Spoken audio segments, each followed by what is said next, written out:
welcome back to the Gyrl Podcast. I'm Kyra. Thank you all for joining.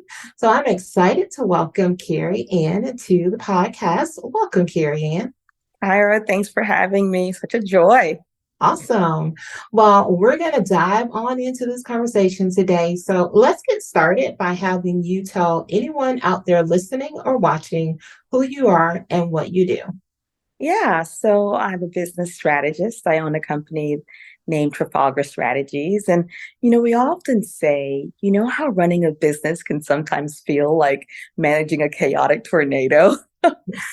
No, we help business owners run their businesses smoothly so they can thrive in business and in life, Kyra. Okay, so I absolutely love that. I get, if anyone who listens or watches, when someone says something that like resonates, I get like goosebumps. And when you Mhm. said that, because as someone who is a workingpreneur, I mean, I feel oftentimes, as many of my listeners and watchers, like, you're trying to build your business, but you're also trying to stay afloat. And so having resources and people like you in the world, and especially people like you to join the show today, just to give us some insight into a better way to do that is always greatly appreciated. So many entrepreneurs and business owners, they somehow feel like they should do it on their own. Do you notice that? It's sort of this Oh, yeah. feeling like, well, if I'm not doing it on my own, then am I really doing it? And I really think that I just want to break that for most people because, there's an African proverb that says, if you want to go fast, go alone.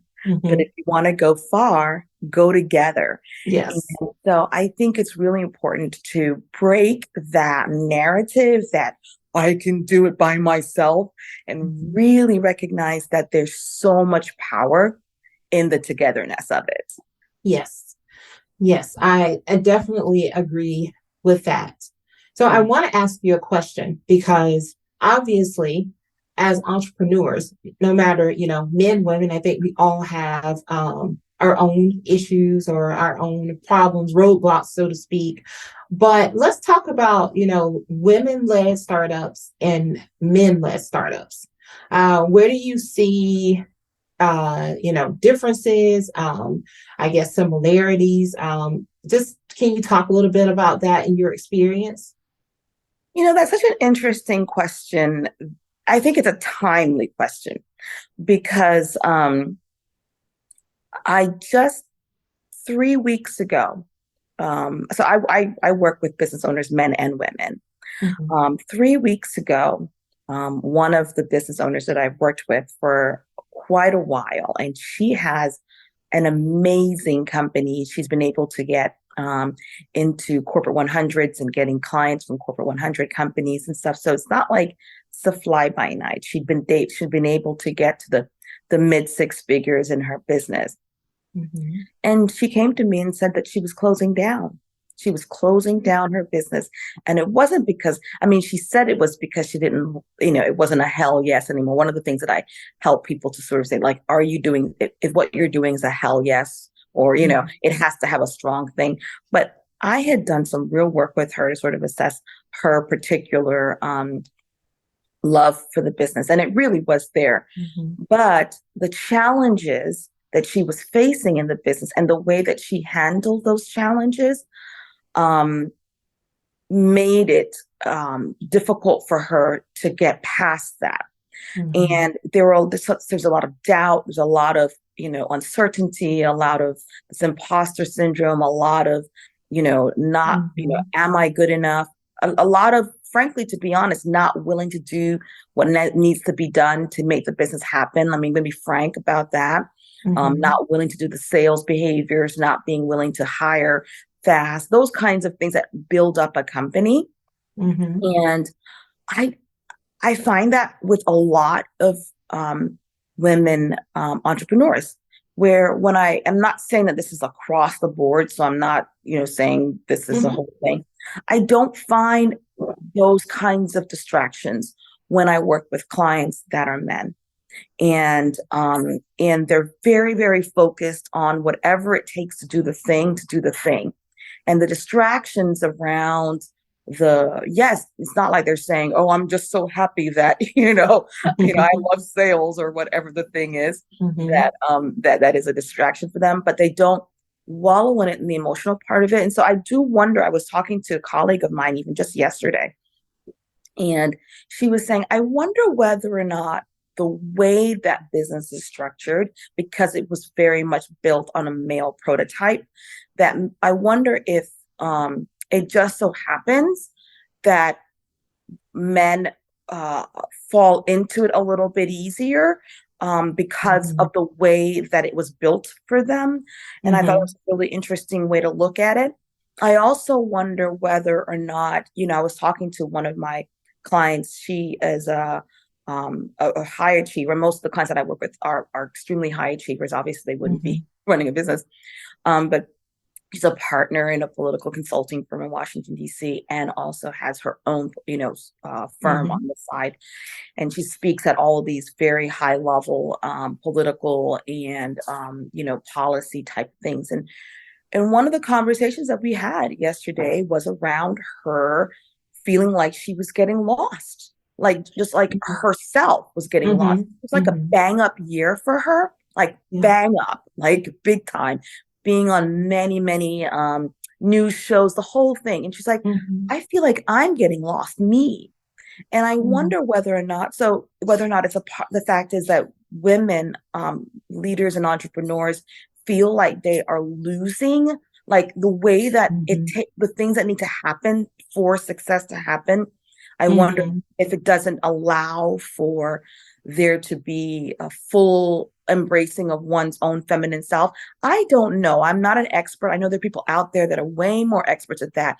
I'm only talking about what I see on the ground Right. in a business Mm-hmm. strategist. And there's a significant difference. And before I would be like, rush on, pull through, make it happen, that kind of thing. Mm-hmm. But I am beginning to pause and wonder, is this working for 50% of us that hold up the sky? And I think it's not, based on my anecdotal experience. Yeah. I love that you broke it down that way and that you just talked about your own personal experience with your clients. Because I do agree with you. I think a lot of times, with men, and you see it in business and just everyday business, a lot of doors are already open, right? They're not like women most times where we've got to like beat the door down, kick it down, unscrew it, do all those things to get inside. And a lot of times, like you said, by the time you get inside and you've done all that, you are wondering, like, did I lose me along the way to get there? So I think that's a very fair point in not only business, like a personal business owner, but also in just professional, like the corporate world. And with men, they don't have, the responsibilities most of the times that women carry. So they're not responsible for managing, a household or Yes. just trying to stay afloat. And women are carrying so much of like not only like the physical burden of like managing a home and other things, but also the emotional Yes. There's the burden. mental load. Right. Yeah. And the Mhm. man is like, and no disrespect to any man out Yeah. there watching or listening, just a personal experience. Like you said, just I even noticed those things in my home, right? Yeah. As like, oh, I'm like mentally, like carrying a load of like, oh, I've got to do all these things for my business. And my husband's just like coming in the house from like work and like, hey, what's up? What we doing? Yeah. And it's Yeah. just like, pause. Yeah. No, it's So, true. so I agree with you. I think it is very difficult, but at the same time, I think that for women, we have to be able to. I get it. I know what you're saying. There's a balance, but there are times where you do have to push through Yes. because it is often not going to just be provided to us. So Exactly. you have to draw a line in the sand. I think. Oh my gosh, Kyra, that's exactly my point too. It's like I find that I do the balance because a part of me is do you want it bad enough? Like, do you want it? And there's a couple of things that postures I come from in that perspective. One is, Dr. King had this whole concept of the urgency of now. right? There's an urgency to do the things that you're trying to get to. Because let's look at the world globally. There are problems to fix. There are serious problems. And that's what a business, it's an entity, yes, that generates value for the stakeholders, but it's also an entity that solves a problem. And what I have found is that, particularly women business owners, their businesses are actually solving problems. Our world needs whatever it is. And I know it sounds cliche. People always say, and they're like, oh, well, it's really not that important. No, the world needs whatever it is that women business owners have that can solve whatever the problem is commercially that can be solved. Right. So when you're sitting there saying, yes, this is what I do, this is what my business does, this is the problem we solve, there must be an urgency within that says, yes, I have all of these other things that are distracting me emotionally and socially and all the pressures. But how do you get to the core of saying, how do I still get through that? How do I still do it? Because if you don't, then you are disappointing the world, whatever it is, whoever it is that was assigned to your circle. You are disappointing them. And that doesn't happen. And it's not like, oh, well, someone else will do it. No, they won't.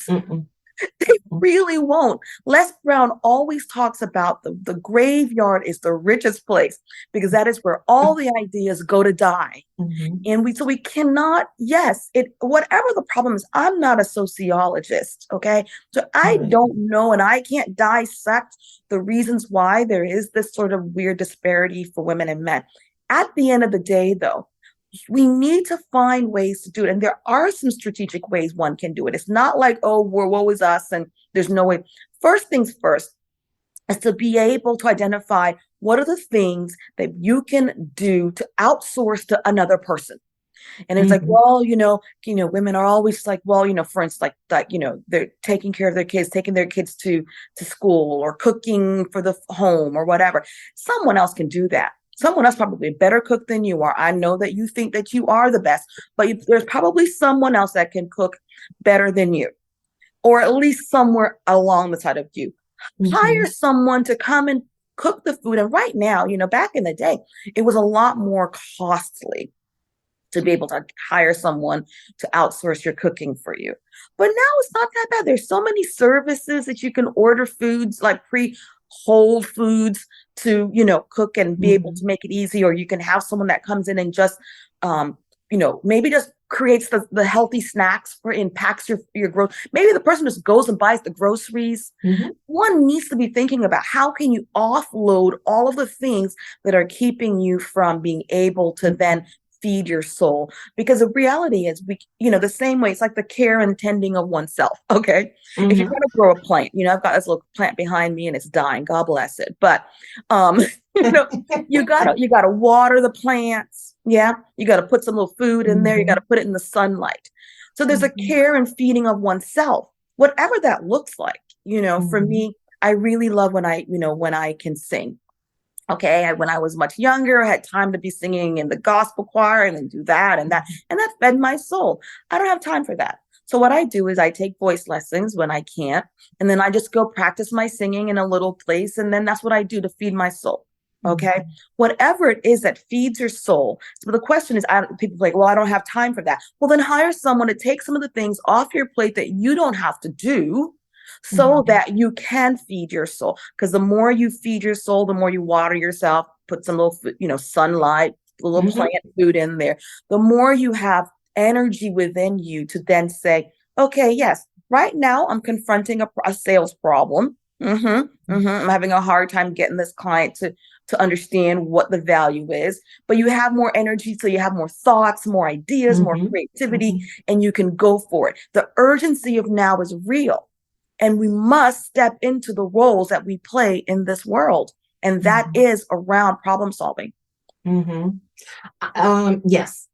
to all those things. And I first of all, agree with you so much about like find somebody else to do. The best thing I ever did for myself, and this was even pre-pandemic, was start letting Instacart do my shopping. Like I haven't been in the grocery store since probably I think 2019. I'd already Okay. started that, and it's such a thrill for me not to have to go. And then also any other things that I buy, they get delivered. Yes. But that is like a weekly thing that I don't have to do. And I'm sure if you were to time out, like the amount of time, Yeah. like doing the list, driving to the place, being in line, going through the thing, that's like 2 hours a week of your time. Yes. And time that now I can spend on other things. Exactly. Right. So I think people have to, because I'm using this as an example because it's a small example, but it's a real one, because a lot of times I hear people and they're like, well, I mean, that's expensive to do that. I'm like, a Instacart membership costs me $75 a year. And that's free delivery every time they come. And, and I'm just like $75 versus, like you said, 2 hours every week. Yes. I mean, I think I'm okay with like the $75. And think about it, Kyra, you're a CEO of a company. I'm just putting that into perspective. You're a CEO of a company. Your time is way more than $75 an hour. Yeah. I think there's like a society, and we all, we've all been a victim of this thought process, but society always degrades women's work. So we don't value it to the same amount. Okay. People who are caretakers of our children in daycare, they get paid, I don't know what, teachers, blah, blah, blah. Okay. So women's work is always less valued by way of economics, and economics is all that there is, to be honest. Let's be honest. Okay. Yeah. So, but you think about it, if you were to start looking, saying, if you're trying to build, and I always tell people, act the way that you want to be. Okay. So, for me, my core strategic goal has I'm trying to be, in the next 15 years, I'm trying to be $1 billion company. So if I'm going to act like a CEO of $1 billion company, then what is my salary? What is my time worth? So then you start beginning to look a little bit differently about things. Yeah. $75 is not a thing. Yeah. I love that, because it is such a good point, and especially like you said, as we look at businesses and we look at women led business, oftentimes we're, well, I'm not going to charge this much for my services because what, because why? And because what? It's like, so it's like you have people saying, oh, okay, I'm going to charge $100 an hour for like this service. But then you have to take on how many clients just to make enough money to like live. Whereas it's one of those things where I've come to the conclusion of like the right people, I will reach the right people, and the right people will find me, because I'd rather find the people who are committed. Because guess what? When you are developing, if it's personal development or if you are, no matter what you are doing, investing in yourself, like that's the investment. I'm making the investment in me. And when you have these people who are saying things like, I hear a lot of people, when I talk about coaching or I talk about therapy, it's like, I mean, I want to do those things, but they're too expensive. I'm like, really? Because like therapy's covered under a lot of insurances. So, I mean, I've got like a $25 copay. So for me to do, that's like, $50 a month. I mean, I think it's worth it. Yes. Or if you just think about like, having coaches, like I tell people, like, yes, I've got like I have a business coach. Oh, like you've got a coach and a therapist? Yes, they're separate. They don't do the same things. I'm like, they don't do the same things, but guess what? I am worth the investment. Yes. And it's worth it to me to do that for myself and to grow a business. And I think like we as women have to push aside the other stuff, because I'm like, yeah, you can look at things. I could look at when I was going and spending money at Starbucks every day and buying, $5-6 coffee, where I'm like, wow, you know what? I can drink that coffee at home and put that money, somewhere else. And it's just a matter of what's important to you. Yes. There's also this underlying, and again, we all have a money story, right? I'm sure that you've confronted your own money story to get you to where you are. And so we all have a money story. And if everyone is thinking that that's not true, we all right now, the only, unless you live in a more um, natural way, sort of way that people used to live before, there's really nothing that you can procure or do or experience that doesn't require money exchanging. Um, Even right now, I mean, I think, obviously weak oxygen is free, but clean oxygen does cost money too, because, there's certain areas that, so we all interact with money. And depending upon the story that we grew up with around money, we definitely have this kind of concept. We all do. Some people have a very healthy money story because they grew up in a home that there was a lot of healthy views around money. But a lot of people grow up in different kinds of homes and different beliefs around money. It is really so important to begin to identify what your money story is, so you begin to break it. If you find that, you just like, if you're hearing this conversation and you're thinking to yourself, yeah, whatever Kerry-Ann and Kyra is saying is fine, but I honestly still can't see myself, spending money for someone to come and help me pick the kids up from school or whatever, then start identifying what your money story is. And a good way to do that is just simply start saying money is, and start writing it down. And then the first time you're going to say money is, be like, money is important, money is blah, blah, blah. But get down to money is the times 100, and then you'll get to the true root of your beliefs around money. And, and once you get to that, then you can change your beliefs. You can renew your mind around what money is, because there's abundance there. There's money everywhere. There is abundance everywhere. And so, and you can get money from all sources. You can get money from ways, from things that you work to get. You can get money from things that you don't work to get. Money is simply, and recognizing your source is not the individuals. The source is whether or not you believe in God. It's your source, whether you believe in the universe, something bigger than yourself. That's the source. So therefore, if you can begin to identify what your money story is, begin to renew your mind around your money story, and then operate from a different place, you can begin to get past these sort of feelings like, oh, it's going to be too expensive for me to hire a business coach. It's too expensive for me to, have someone pick my kids up from school. It's too expensive for me to do whatever the thing is.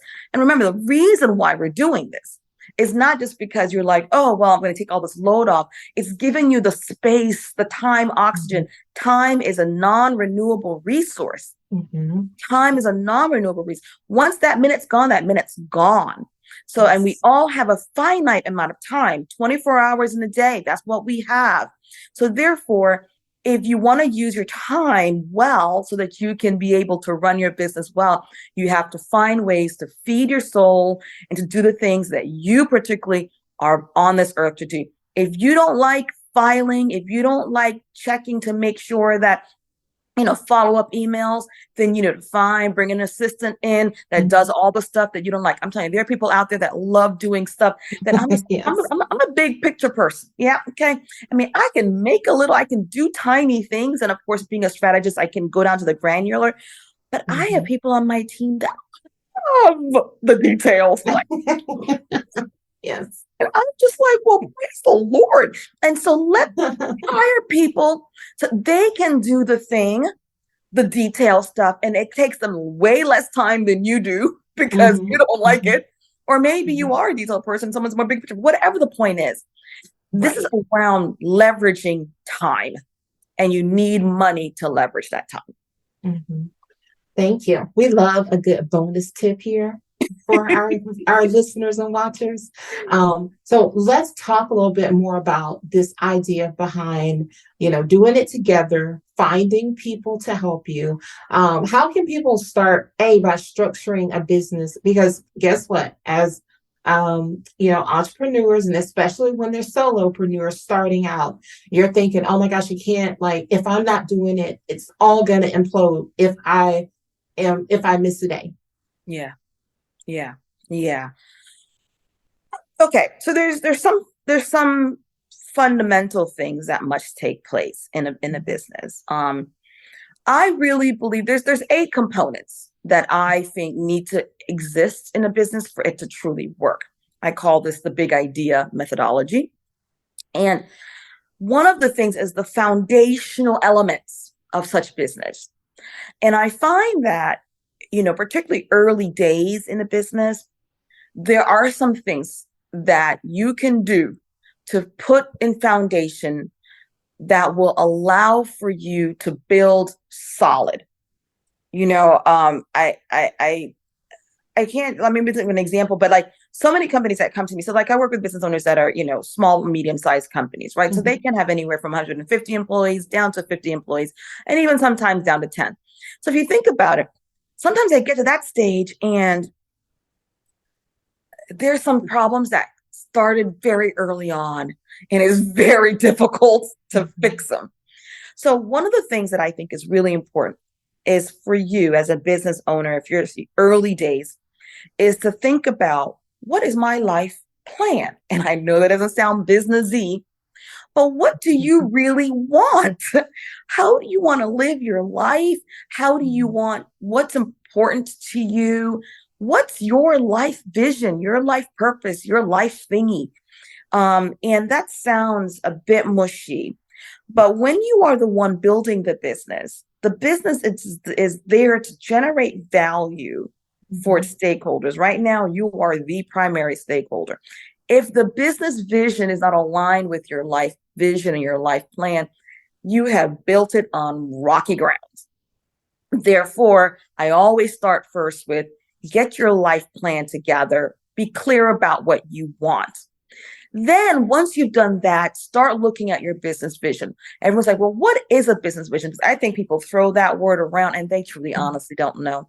So here are the three components that I have decided is what a business vision is.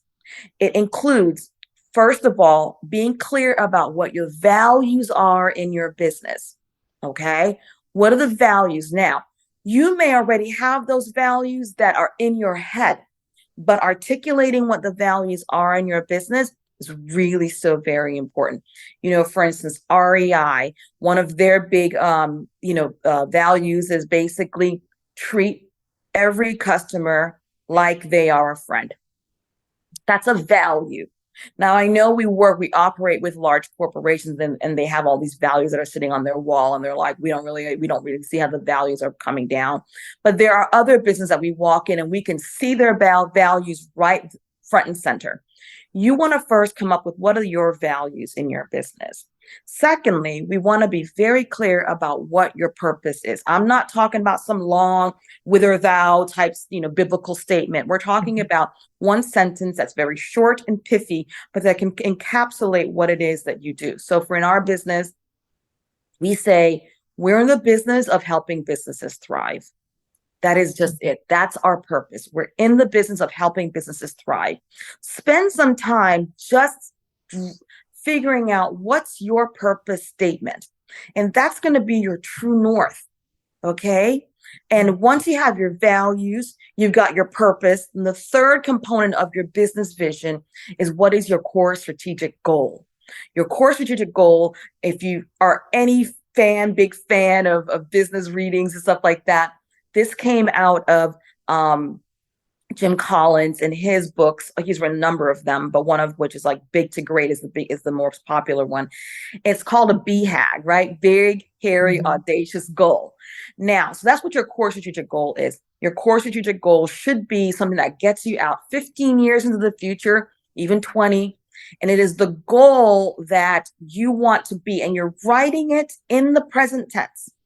So our core strategic goal is to be, or we are, the premier business consulting firm serving Fortune 100 companies in the area of business of digital security. Maybe that's the, and then I would probably go further and saying earning $1 billion with a diverse team of engineers and staff that are around the world and various, and we serve, you add a region, we serve, North America and Europe. You want to make your core strategic goal very clear. How much you guys are earning? Who's your team made of?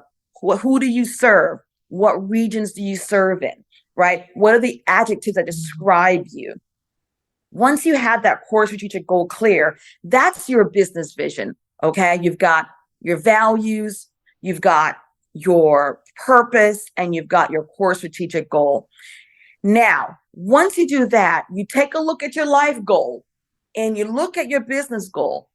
Are these aligned? Is this business a business that supports your life goal, your life vision, your life purpose?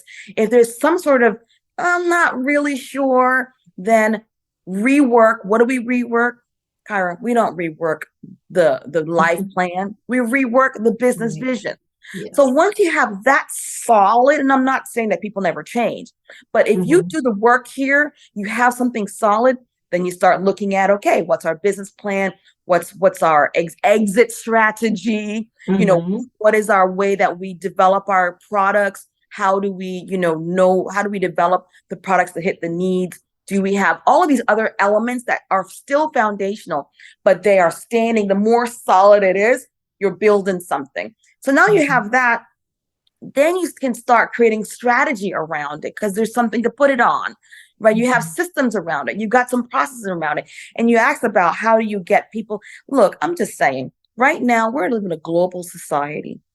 There are people in other parts of the world that you can contract with that because their cost of living in their nations is lower than, depending on, like, if your audience is in the US, obviously the US cost of living is a little higher, the same way like in the UK and other parts. But there are other parts of the world where the cost of living is less. You can contract with those individuals where you're paying them a living wage or even higher than a living wage for their particular geographical area. They are smart.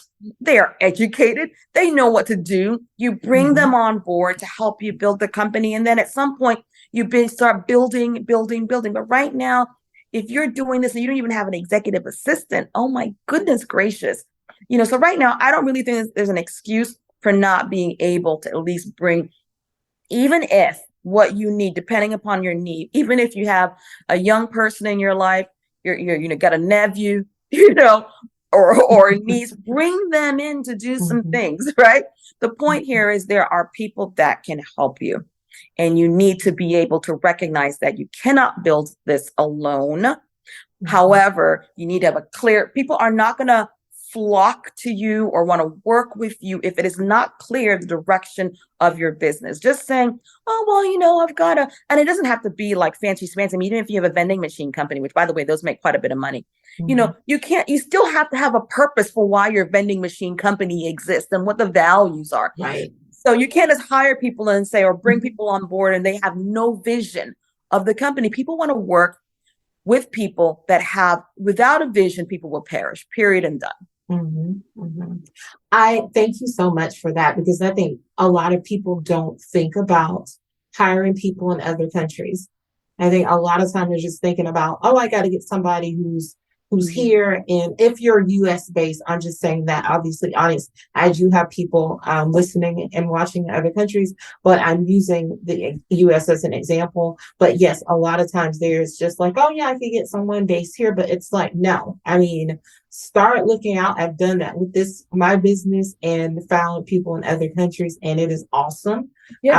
It's really great because you get different perspectives. Yes. And it's not just the one lens in which we see things from. And also too, just having that team around you, people that you can trust. There might be some things that you may be overlooking. Yes. And a lot of times when it's our personal business, it's our baby, our dream. A lot of times you may just be like, nope, like this is it. This is what I want to do. And then you need that like extra lens to say, but have you thought about it this way? Yes. Yes. And that's hard. People have a difficult time kind of allowing other thoughts to come in. But I have found that has been the strength of building a team. It's sort of like people's different ideas come in and you're like, oh, okay. I didn't think about it that way. That's smart. And a part of it is letting go of your ego. If you're the smartest person in the room, this is just a problem. Yes. Now, look, the only thing you can't delegate, because I think there's a lot of things you can delegate. The only thing you can't delegate is the strategic priorities and driving the strategic goals of the company forward. So once you're clear, that's why it's really clear to sort of have a business vision and also work on developing a strategy. Once you have that really, really, really clear, then your goal, your purpose really is to drive that. So, if you start looking at kind of like, you're like, okay, well, how do I start building a team? Like, okay, yes, maybe there are many ways you can build a team. You can build a team domestically. You can build a team internationally. Look, all the big companies, all the very large corporations that we look at, like they have employees all over the place, right? So this is not an issue of, whatever, outsourcing is bad. I mean, if you have an ethical problem with that, that's you do you. If you want to be sort of like made in your country kind of thing, that's perfectly fine. I'm just saying in a globalized economy at this point, it's a done deal, people. It's a globalized. Yeah. But anyway, you start thinking about how to build a team. I always say this: build your org chart. Like, even if it's still just you, look at your company, build your org chart based on where you need it to go. Now, okay, fine. Maybe you don't want to go build it out 15 years. Okay. Maybe you can't have that amount of projection, but you can build it out 3 years out. Okay. You say, okay, if I know that my BHAG is this, what would 3 years out look like for me? And if I need to be at 3 years out, how many, what people do I need to be able to have to build that 3 years out business? Okay. And I think from there, you can kind of then, and when I say build it out, I mean, build it out. And who needs to be in each role, what type of personality, temperament, what qualifications do they need? What do they actually do? Because the thing is, your name's going to be in every box of the org chart. Okay. That's in the beginning stages, and you're working it. So while you're working it, write down what it takes to do it, because you're doing it. Write down what it takes to do that role, and what kind of temperament would you need. Maybe you are one particular personality type, and you realize doing this part of the job requires someone who is completely opposite than your personality. Write that down. Yeah. And then I often recommend hiring from the more junior people on the team to the point where you're beginning to put yourself out of a job as you go up on the org chart. So you're doing everything right now. So you are bottle washer, factory sweeper, you're everything. You're the product packager. Okay. Yeah. And then you're also the CEO, you're also the chairman of the board. So start putting yourself out of a job from the more junior people in the team, hiring up, continue to hire up to the point where, now, and also have job descriptions, and also job, not just job descriptions, but also agreements around what between you and yourself, and then whoever you hire, you and that person. So it's very clear on what their roles are. Don't do what a lot of small businesses do, where they're like, oh, cousin Susie knows social media, so let me go ahead and bring her in. Or, Uncle John's a good accountant, so I'll bring him in. I mean, that's one way to do it. But then what ends up happening, people come to me and they're like, we have a problem with our team. And I'm like, yeah, because it's a little bit messed up. So we now have to go back and do the whole thing. Start early days, but start from the creating an org chart, developing your job descriptions, developing the job agreements, understanding what the temperament of the person to fill that, what their qualifications are. And then you start hiring from the junior roles all the way up. Yes. Love that. Thank you. I love I love tangible things that people can do from my guests. And I think that the way you have outlined this has been phenomenal. Okay, so let's talk about a little bit about your experience as a lawyer. Yes. I know anybody who just heard me say that are like, okay, now how has your experience as a lawyer helped you in advising business owners and helping them to create the strategies and the systems and even the mindset that we've talked about in order to thrive? Well, one of the things too that I think is really important is first to understand, again, back to you can't do it alone. Okay. So one of the things you must do if you're doing a business is you must have an accountant, and you must have an attorney. And I really recommend, because a lot of people have an issue with the financial part of it. you must have a bookkeeper. Mm-hmm. Okay. Those are three fundamental professionals that you should bring on. People now are like, oh, the fractional CFOs and all that kind of stuff. And I think that's great. You can do that. But for the most part, just get you a bookkeeper. It's a very affordable hire. And bookkeepers tend to have several clients. They don't just, it's not like a full-time team staff. Mm-hmm. Same thing with your accountant and your attorney. You want to build those kinds of elements within your business that make sense early days. And when it comes to finances, here's the thing around, there are 4 top reasons why businesses fail. The number one is because of cash. Cash, cash, cash. Mm-hmm. Cash is king, period and done. Not content. Okay. Cash. Cash is king. So the reason why I notice that a lot of people have an issue with cash, obviously it could be because you don't have enough sales. That's a no-brainer. You can look and see if you don't. But really, if it's because you don't have you don't know where the cash is in your business. Mm-hmm. And there's not a lot of projection. You can't tell. I always recommend clients have a 12-month projection out to know what's happening in their business. Mm-hmm. So you know where the cash is, not the profits, the cash. Okay. Mm-hmm. You need a bookkeeper to be able to do that for you so that you can look at it on a monthly basis and look at all the statements that are coming in on a monthly basis to know what's happening and for them to explain it to you. Mm-hmm. So that's one. You need to protect yourself legally, because the reality is business is business. It's not, it's not like we're not in fairyland. We're not here kumbaya. And yes, you are providing a service. You are providing a solution to a problem, but business is business. So you have to protect yourself. Your contracts need to be tight. And even though, I'm an attorney, so I happen to have some skill sets around writing contracts and such, but I still have, people that I know who are business attorneys run through and look at my contracts. Mm-hmm. You want to have someone, just because there's like some website online that says, here you can download, whatever the contract is, whatever. That's mm-hmm. nice. I mean, I think it's a good service. So I'm not poo-pooing mm-hmm. that. However, every business is different. And so you do need to have someone, and it doesn't cost a lot of money to have a business attorney to take a look at your stuff to make sure everything is tight. Mm-hmm. Because mm-hmm. any little thing, I remember the story of this one company. And so, there's Teavana, right? The company, mm-hmm. the Teavana. Mm-hmm. I think they sold it to Starbucks, but they were like a big tea, whatever thing. Yeah. My mom used to buy all the expensive teas there, and I loved it. But before Teavana, there was a company called Tiana. Mm-hmm. And it was a small business. Tiana, mm-hmm. they were like a subscription-based tea company. People would go and, mm-hmm. They could like once a month do teas, and then they could get them every month and blah, blah, blah, blah, blah.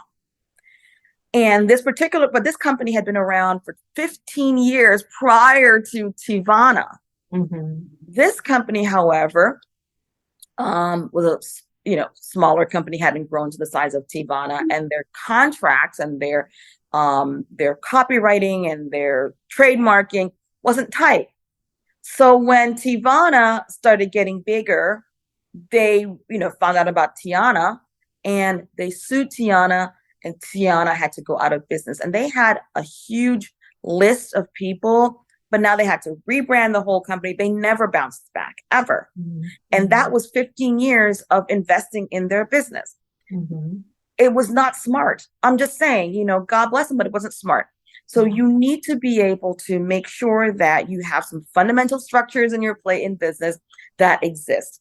Now, in terms of the systems and processes, once you have a strategy, then you have to be able to look and see, how do you execute that strategy?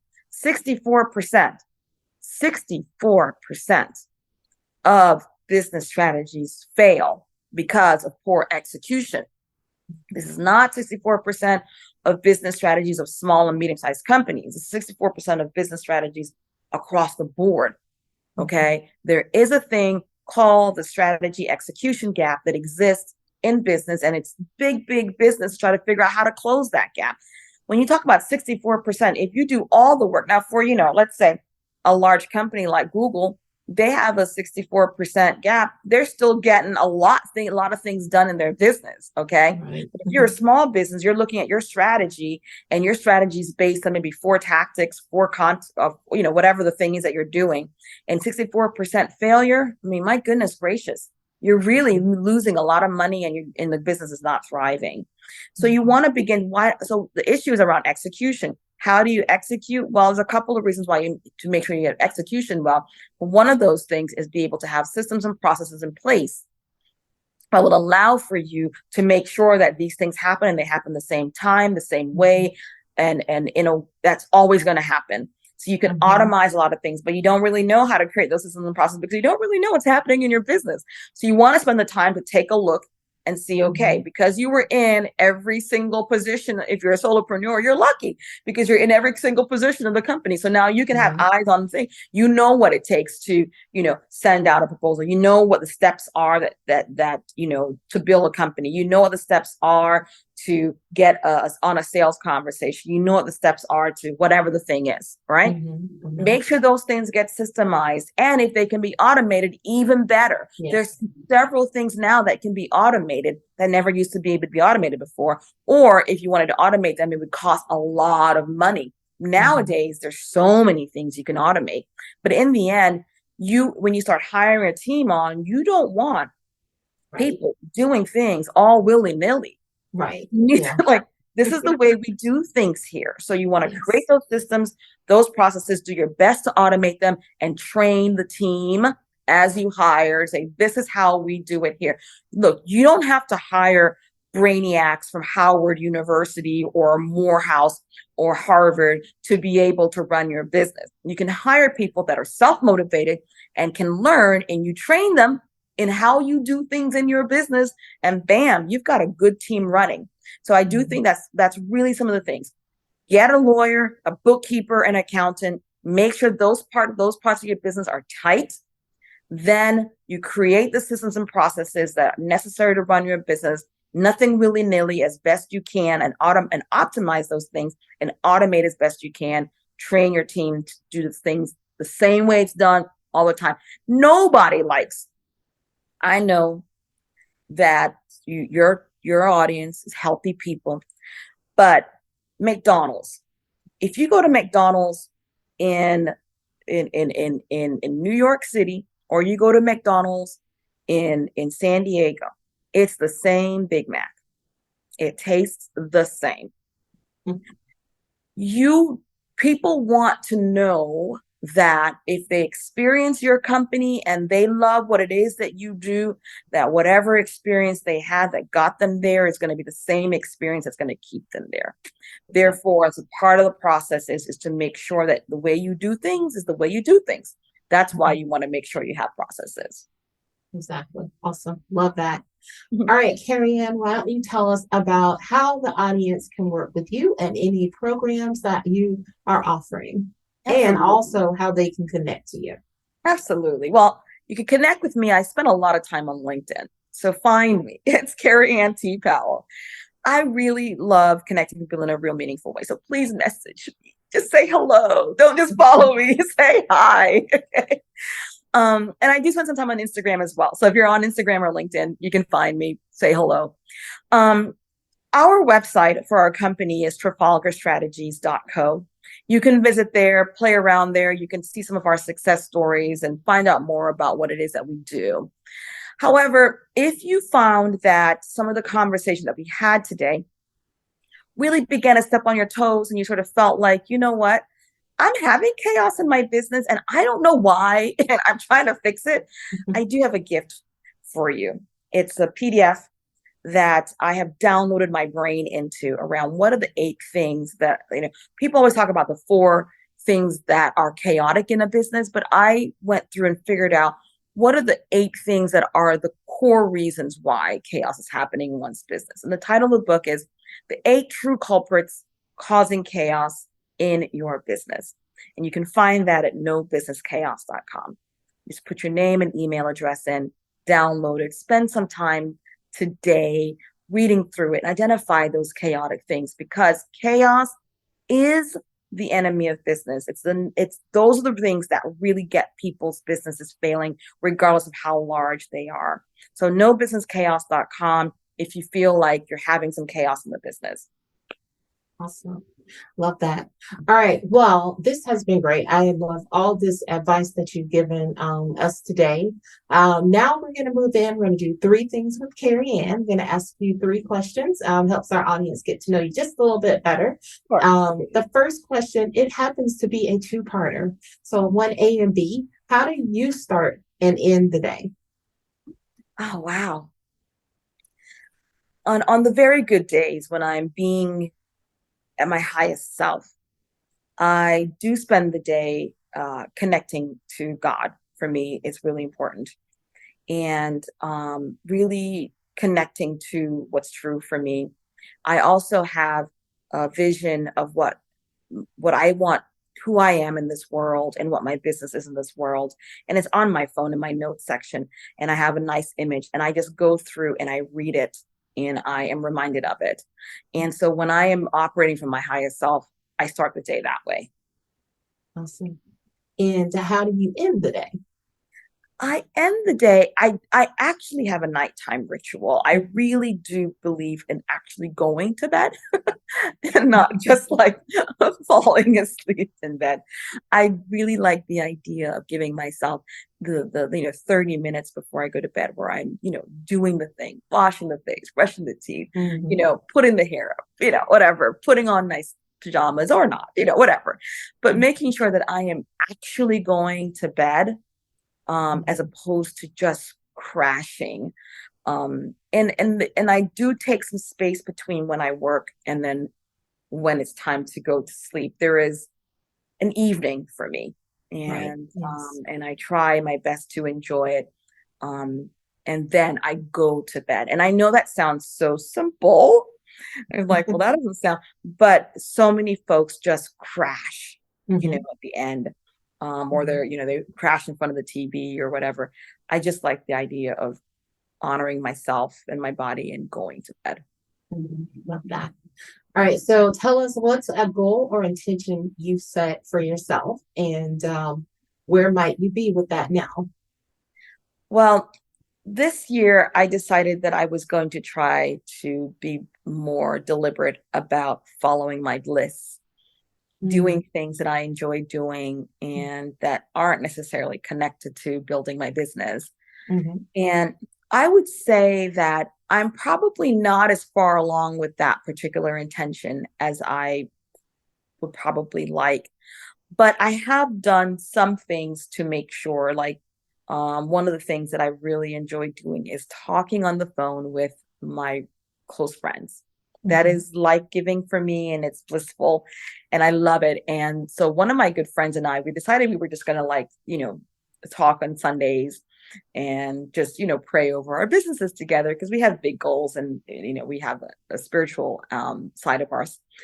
But now, we do that. We talk about the business, we pray, but then there are some times we'll talk for hours, just shooting the breeze, talking about stuff, and it fills me up. It fills me up. And so I literally will message friends and be like, hey, let's hop on a Zoom and let's talk. And just the other day, I was talking to a friend of mine who we probably hop on a Zoom once a quarter, or every 5 months. And it's just joy and it's bliss and it's wonderful. And those are the things that really, we talked earlier around this concept of not losing oneself in running your business. And that is something that brings me to who I am. I also really enjoy traveling quite a bit. I split my time, to be honest, between Spain and the US. So when I am back in Europe, I do try to, get out there and travel to other places more because I enjoy I just like getting on a plane. Yeah. Awesome. I love that. With a passport stamp. All right. And lastly, what's a book, podcast, show, or anything that's inspiring you right now? Yeah. So there's always, one of my friends was like, Kerry-Ann, you always got some book to hawk. I think, there's a book that I really listen to I have it on audiobook, and I've been listening to it for like 2 years now. Ever so often it pops up, and I'm going to give you the actual title. It was written like years and years ago, and but it always makes me think. And the name of the book is Psycho-Cybernetics, and it's written by Maxwell Maltz. And he talks quite a bit around the concept of, Bob Proctor used to say this all the time. We can't out earn our self-image. We can't out earn our self-image. And we talked about Money Story earlier. And this book really talks about how weird our self-image really is. It's false. Our self-image is formulated, and it gives you some really great strategies on how to really build a self-image that makes sense. But it does a lot of work in helping you recognize how false our self-images are. It's just a figment of our imagination. If we can build a better self-image, we can then be able to build a better life and enjoy our lives more. So that's the book right now. I ever so often go back and listen to it. I've read it completed it several times. Mm-hmm. However, I was on a plane last week doing some work with a client. I came back and I said, let me just, we'll go on my phone and see what's out there. And I started listening to it again. So it's been on my playlist this week. Mm-hmm. And some of the nuggets are so good. So I think that's a great one. Psycho-Cybernetics by Maxwell Maltz. Awesome. Thank you so much. All right. So lastly, before I let you go, will you leave our audience with 3 things you'd like them to take away from this conversation today? You can run your business smoothly. It does not have to be chaotic. You can run it. You can thrive. Okay.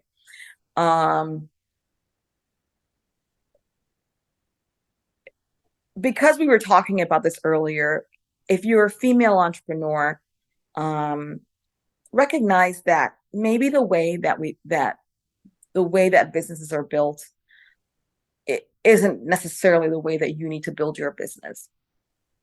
Recognize that for some reason we, have different needs.